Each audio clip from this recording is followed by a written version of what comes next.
தென்காசி, விருதுநகர், தூத்துக்குடி, கன்னியாகுமரி ஆகிய மாவட்டங்களில் கடந்த சில நாட்களாக வெயில் வாட்டி வதைத்த நிலையில் திடீர் மழையால் குளிர்ச்சியான சூழல் நிலவியது. தென்காசியின் மேலகரம், குற்றாலம், சிந்தாமணி, இளஞ்சி, வல்லம், செங்கோட்டை, கடையநல்லூர், வடகரை, அச்சன்புதூர் உள்ளிட்ட பகுதிகளில் நேற்று சுமார் அரை மணி நேரமாக கனமழை பெய்தது.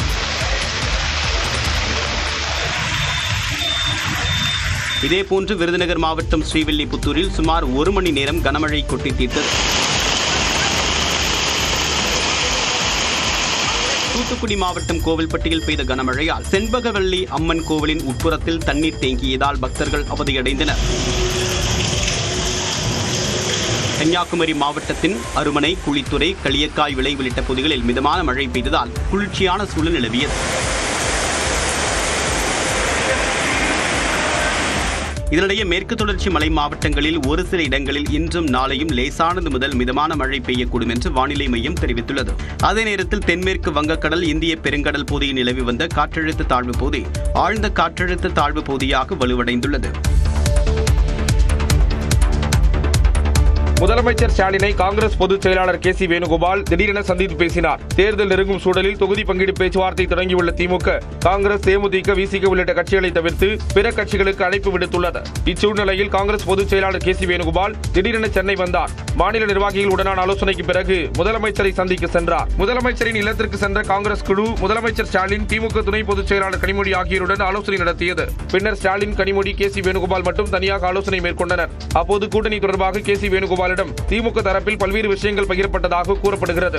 அதன்படி 2024 நாடாளுமன்ற தேர்தலில் விருதுநகர், மயிலாடுதுறை உள்ளிட்ட தொகுதிகளில் வேட்பாளர்கள் அறிவிப்பதில் தாமதம் ஏற்பட்டதை சுட்டிக்காட்டி அதுபோன்ற தாமதம் மற்றும் குளறுபடிகள் இம்முறை இருக்கக்கூடாது என திமுக தரப்பில் உறுதிபட தெரிவித்ததாக தகவல்கள் தெரிவிக்கின்றன. கோஷ்டி பூசல்களை மறந்து வேட்பாளர்களுடன் கட்சியினர் ஒற்றுமையாக பணியாற்ற காங்கிரஸ் மேலிடம் உத்தரவிட வேண்டும் என்றும் திமுக தரப்பில் கேட்டுக் கொண்டதாக கூறப்படுகிறது.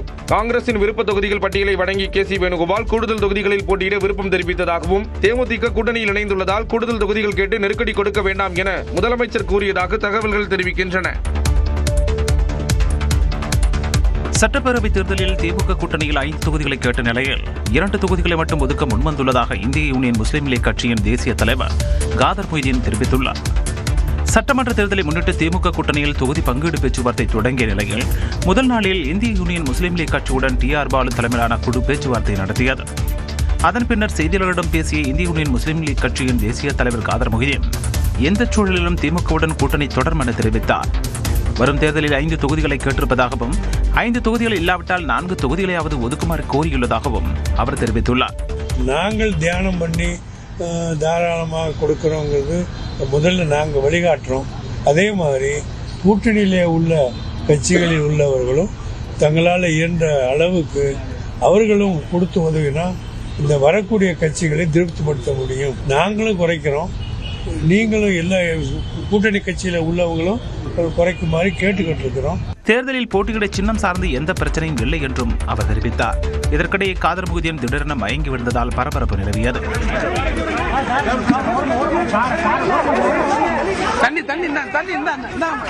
அவருக்கு மருத்துவர்கள் முதலுதவி சிகிச்சை அளித்தனர். சட்டம் ஒழுங்கை பராமரிக்க உறுதியான நடவடிக்கைகளை எடுத்தவர் முன்னாள் முதலமைச்சர் ஜெயலலிதா என்று பிரதமர் மோடி பாராட்டியுள்ளார். மனதின் குரல் வானொலி நிகழ்ச்சி மூலம் நாட்டு மக்களுக்கு உரையாற்றிய பிரதமர் மோடி டெல்லியில் நடைபெற்ற செயற்கை நுண்ணறிவு தொழில்நுட்பம் குறித்த மாநாடு உள்ளிட்ட பல்வேறு விஷயங்களை பகிர்ந்து கொண்டார். மறைந்த முதலமைச்சர் ஜெயலலிதாவின் 78வது பிறந்தநாள் கொண்டாடப்பட உள்ள நிலையில் அவர் குறித்த நினைவுகளையும் பிரதமர் பகிர்ந்து கொண்டார். மக்களுக்காக வாழ்ந்த தலைவர் அம்மா ஜெயலலிதா என்று தெரிவித்தார். ஜெயலலிதா ஆற்றிய சேவைகள் இன்றும் நினைவில் இருக்கும் என்றும் பெண்கள் சக்தியின் வெளிப்பாடாக அவர் திகழ்ந்ததாகவும் கூறினார். हमारी नारी शक्ति का जुड़ाव तो उनसे और विशेष रहा है। ऐसा इसलिए भी है क्योंकि सरकार में रहते हुए उन्होंने माताओं, बहनों और बेटियों के लिए कई सराहनीय प्रयास किए। கேரளாவில் சாலை விபத்தில் மூளைச்சாவு அடைந்த 10 மாத பெண் குழந்தை அலின் ஷெரீனின் உடல் உறுப்பு தானம் மூலம் 5 பேருக்கு மறுவாழ்வு கிடைத்தது குறித்து பேசிய பிரதமர் உடல் உறுப்பு தானம் குறித்து மக்களிடையே விழிப்புணர்வு அதிகரித்திருப்பதாகவும் பெருமிதம் தெரிவித்தார். தமிழ்நாட்டுக்கும் டெல்லிக்கும் இடையே நடக்கின்ற ஒரு ஜனநாயக போர். இந்த போர்ல தமிழ்நாடு நிச்சயம் ஜெயிச்சு காட்டும். சட்டமன்ற சட்டமன்ற தேர்தல் தொடர்பாக துணை முதலமைச்சர் உதயநிதி ஸ்டாலின் இவ்வாறு பேசினார். கோவை மாவட்டம் கனியூரில் மேற்கு மண்டல திமுக இளைஞரணி நிர்வாகிகள் சந்திப்பு கூட்டம் நடைபெற்றது. இதில் பங்கேற்று பேசிய உதயநிதி ஸ்டாலின், இந்தியா கூட்டணியை முதலமைச்சர் மு.க. ஸ்டாலின் தலைமையேற்று வழிநடத்த வேண்டும் என பலர் கூறுவது குறித்து பேசினார். இன்னைக்கு இந்திய அளவில் பாஜகவுக்கு எதிரான ஒரு ஜனநாயக போர நம்முடைய தலைவர் தலைமையில் நடத்தணும்னு இன்னைக்கு இந்தியாவில் இருக்கக்கூடிய மற்ற மாநில தலைவர்கள்லாம் பேச ஆரம்பிச்சிட்டாங்க. மேலும் 200 தொகுதிகளுக்கும் மேல் திமுக வெற்றி பெறும் என்றும் நம்பிக்கையுடன் பேசினார். 10 தோல்வி பழனிசாமியையும் மொத்த தோல்வி மோடியையும் மறுபடி நீங்க விரட்டி அடிக்க வேண்டும். கழக அணியுடைய வெற்றி கணக்கு இந்த மேற்கு மண்டலத்திலிருந்து தொடங்கணும். எதிர்க்கட்சித் தலைவர் எடப்பாடி பழனிசாமி அதிமுகவை பாஜகவிடம் மொத்தமாக விற்றுவிட்டதாகவும் உதயநிதி விமர்சித்தார். துணை முதலமைச்சர் பதவிக்கு ஆசைப்பட்ட பிரேமலதா விஜயகாந்த் தற்போது திமுக கூட்டணியில் இணைந்திருப்பதாக அதிமுக பொதுச் செயலாளர் எடப்பாடி பழனிசாமி குற்றம் சாட்டியுள்ளார். திருவள்ளூர் மாவட்டம் மாதவரம் தொகுதி பாடியநல்லூரில் பரப்புரை மேற்கொண்ட எடப்பாடி பழனிசாமி அதிமுக எப்போதும் யாரை பார்த்தும் அஞ்சியது கிடையாது என கூறினார். இப்பதான் ஸ்டாலினுக்கு பயம் வந்திருக்குது. ஆட்சி போயிருன்னு பயம் இப்பதான் வந்திருக்குது. ஆட்சியே போனாலும் பரவாயில்ல, நான் யாருக்கும் பயப்பட மாட்டேங்கிறேன்னு. ஆட்சியே போன பிறகு நீ யாருக்கு பயப்பட போற? இதனைத் தொடர்ந்து பொன்னேரி தொகுதி ஆண்டாள் குப்பத்தில் பரப்புரை மேற்கொண்ட எடப்பாடி பழனிசாமி திமுக கூட்டணியில் இணைந்த தேமுதிகவை கடுமையாக விமர்சித்தார்.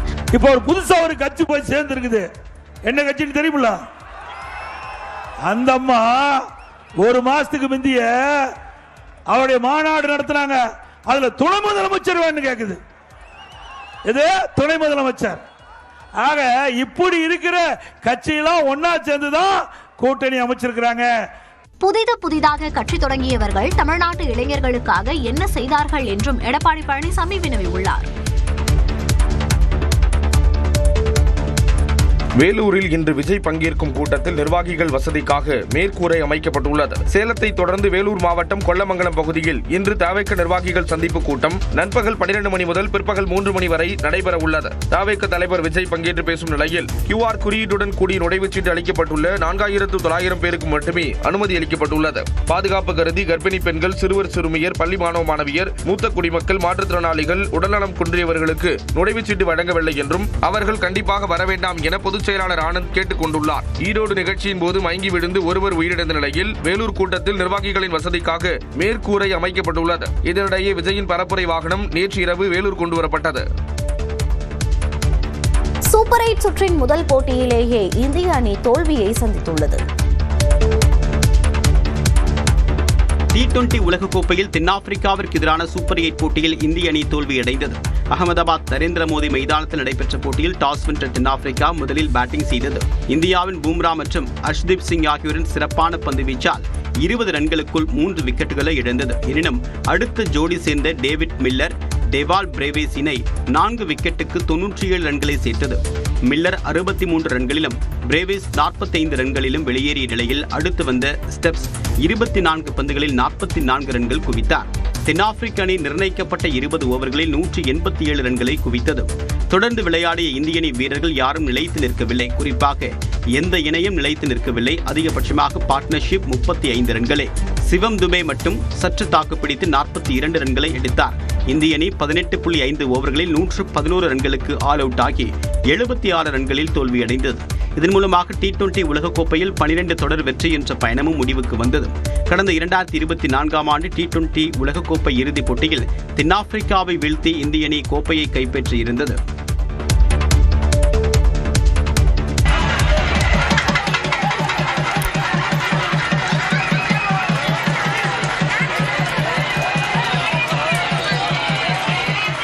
சென்னை மதுரவாயிலில் ஒரே நேரத்தில் 67 ஜோடிகளுக்கு 60வது ஆண்டு திருமணம் கோலாகலமாக நடந்தேறிய காட்சிகள் தான் இவை. மார்க்க சகாய ஈஸ்வரர் கோயிலில் இந்த சஷ்டிய பூர்த்தி விழா நடைபெற்றது. உயர்நீதிமன்ற நீதிபதி தண்டபாணி மூத்த தம்பதிகளை வாழ்த்தினார். அதேபோன்று நடிகர் ராமராஜன், மதுரவாயில் சட்டமன்ற உறுப்பினர் காரப்பாக்கம் கணபதி உள்ளிட்டோரும் நிகழ்ச்சியில் பங்கேற்றனர்.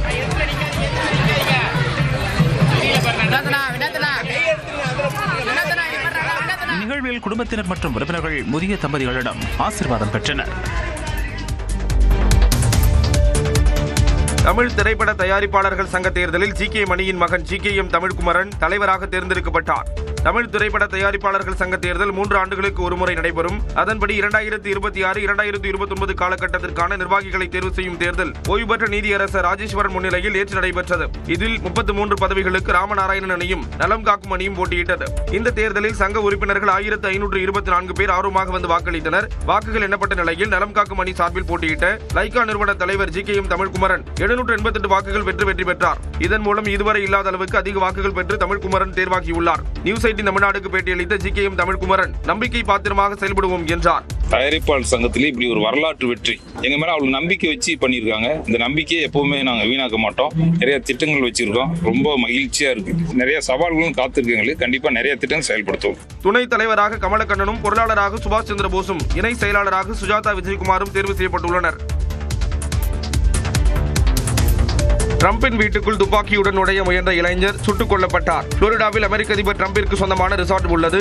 இந்த ரிசார்ட்டுக்குள் அமெரிக்க நேரப்படி ஞாயிறு அதிகாலை 1:30 மணியளவில் 20 வயது மதிக்கத்தக்க இளைஞர் துப்பாக்கி மற்றும் எரிபொருள் கேன் உடன் நுழைய முயன்றுள்ளார். அவரை தடுத்து நிறுத்திய பாதுகாப்பு அதிகாரிகள் துப்பாக்கி மற்றும் எரிபொருளை கீழே போடும்படி அறிவுறுத்தியுள்ளனர். ஆனால் அந்த இளைஞர் அதிகாரிகளை துப்பாக்கியால் சுட முயன்றதாக கூறப்படுகிறது. இதனைத் தொடர்ந்து பாதுகாப்பு அதிகாரிகள் அவரை சுட்டுக் கொன்றனர். இந்த சம்பவத்தின் போது டிரம்ப் அந்த வீட்டில் இல்லை. அதிகாரிகள் அளித்த தகவலின்படி சுட்டுக் கொல்லப்பட்ட இளைஞர் வட கரோலினாவின் கேமரூனைச் சேர்ந்த ஆஸ்டின் டி மார்டின் என தெரிய வந்துள்ளது. கடந்த சனிக்கிழமை அவர் காணாமல் போனதாக குடும்பத்தினர் புகார் அளித்துள்ளனர். இந்நிலையில் அவர் டிரம்பின் ரிசார்ட்டுக்குள் அத்துமீறி நுழைந்ததன் பின்னணி குறித்து அதிகாரிகள் தீவிரமாக விசாரித்து வருகின்றனர்.